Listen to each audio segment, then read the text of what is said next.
فلاحی کاموں میں دلچسپی رکھنے والے اسلامی اور روحانی شخصیت ہمارے تلہار کی زینت، میں درخواست کرتا ہوں جناب عطا اللہ یار داد خان صاحب سے، جن کی قربانیاں نہ صرف تلہار گوکینہ میں ہیں بلکہ الحمدللہ انہوں نے کئی مدرسے، مساجد، رفائی پل، چھوٹے چھوٹے راستے اور اس طرح کے کام اپنے ذاتی بل بوتے پہ کیے ہیں۔ اللہ پاک ان کو مزید جزائے خیر عطا فرمائے۔ میں دعوت دیتا ہوں عطا اللہ صاحب کو کہ اس آج کی جو خاص کر کے محفل ہے اس پہ خصوصی روشنی ڈالیں۔ جناب عطا اللہ صاحب۔ السلام علیکم ورحمۃ اللہ وبرکاتہ۔ نحمدہ ونصلی علی رسولہ الکریم، اما بعد فاعوذ باللہ من الشیطان الرجیم، بسم اللہ الرحمن الرحیم۔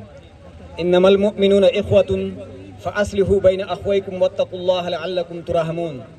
وقال رسول اللہ صلی اللہ علیہ وسلم المؤمنون کرجل واحد ان اشتکا عینہ ان اشتکا کلہ ان اشتکا رأسہ ان اشتکا کلہ۔ صدق اللہ مولانا العظیم وصدق رسولہ النبی الکریم ونحن علی ذلک لمن الشاہدین والشاکرین والحمد للہ رب العالمین۔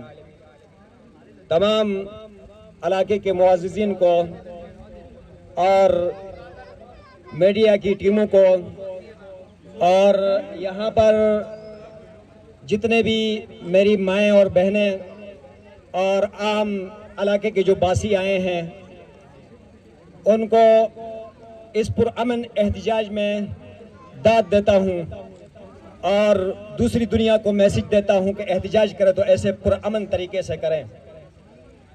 تو ابھی ہم لوگ یہاں پر جو جمع ہیں، ہم جس احتجاج میں آئے ہیں، ہم لوگ اس لیے آئے ہیں کہ ہمارے بیواؤں سے ان کا لقمہ چھینا گیا ہے اور یتیموں کی تعلیم کو چھینا گیا ہے، اور اس پسماندہ علاقہ جو کہ دو پہاڑیوں کے درمیان میں اپنی مجبوری کی زندگیاں گزار رہا تھا، اس کی نوکری کو اور اس کے یعنی جاب کو اور اس کے چولہے کو بجھایا گیا ہے۔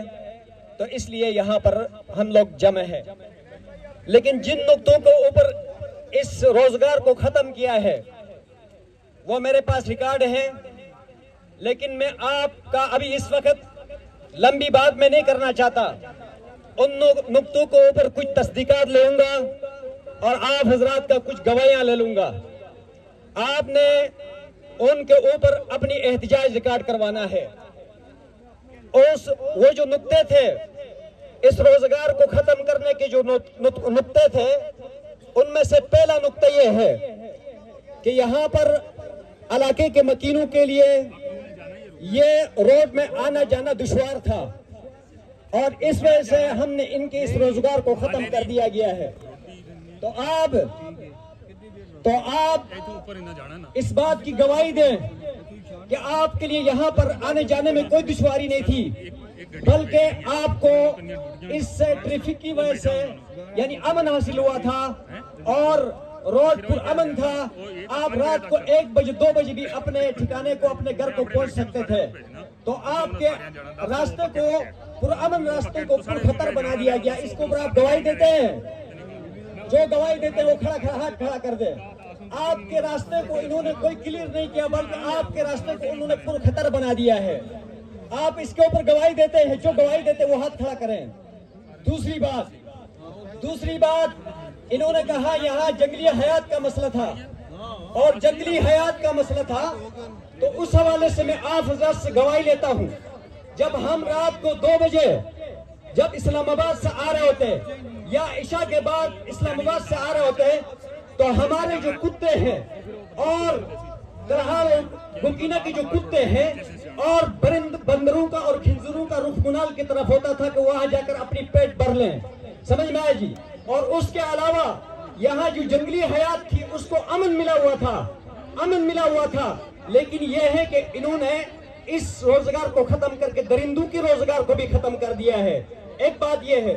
دوسری بات یہ ہے کہ درندوں کے حقوق کے لیے انہوں نے اشرف المخلوق انسانوں کے بیواؤں کے یتیموں کے حقوق ختم کر دیا گیا ہے۔ تو اس بات کے اوپر بھی آپ اتفاق کرتے ہیں؟ آپ ہاتھ کھڑا کریں، اس کے اوپر اتفاق کرتے ہیں کہ یہاں پر درندوں کے حقوق پامال کر دیے گئے ہیں اور درندوں کے حقوق کے ساتھ انسانوں کے حقوق بھی پامال کر دیے گئے ہیں۔ اور اس کے بعد تیسرا پوائنٹ، انہوں نے کہا کہ یہاں پر گن پھینکا جاتا تھا اور وہ بارش کے پانی کے ساتھ نالیوں میں آ کر اسلام آباد میں بہتا تھا۔ اس کی بھی کوئی ثبوت نہیں ہے۔ یہاں اس ہوٹل کی وجہ سے انہوں نے ہر مال پر بندے کھڑے کر دیے تھے، ہر مال پر بندے کھڑے کر دیے تھے، اور اس کے بعد ان کے پاس بڑے بڑے شاپر ہوتے تھے، اور جو بھی فضلات ہوتے، جو اضافی چیزیں ہوتی، گاڑیوں کے ذریعے سے جہاں پر اس کو پھینکنے کی جگہ ہوتی تھی وہاں پر لے جا کر پھینکتے تھے۔ اپنے آنکھوں سے یہ دیکھا ہے، آپ بھی اس کی گواہی دیتے ہیں ماشاءاللہ۔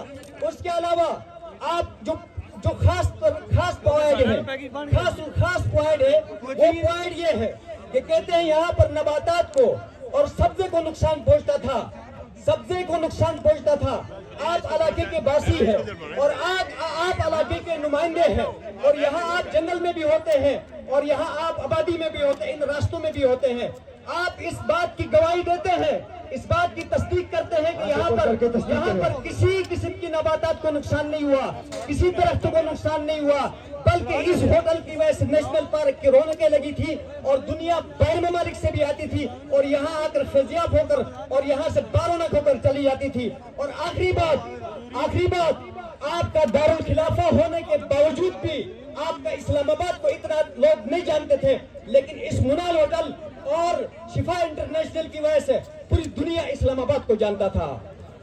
اس بات کی بھی گواہی دیتے ہیں، میں باہر ممالک کے اندر مجھے لوگ ملے، اسلام آباد کو کوئی نہیں جانتے تھے، لیکن شفا انٹرنیشنل اسپتال اور اس منال ہوٹل کو وہ جانتے تھے، اور وہ کہتے تھے کہ اسلام آباد کی پیشانی پر بہت ایک خوبصورت ہوٹل ہے جس سے پوری دنیا جو ہے اسلام آباد کی رونقیوں سے فیضیاب ہوتا ہے۔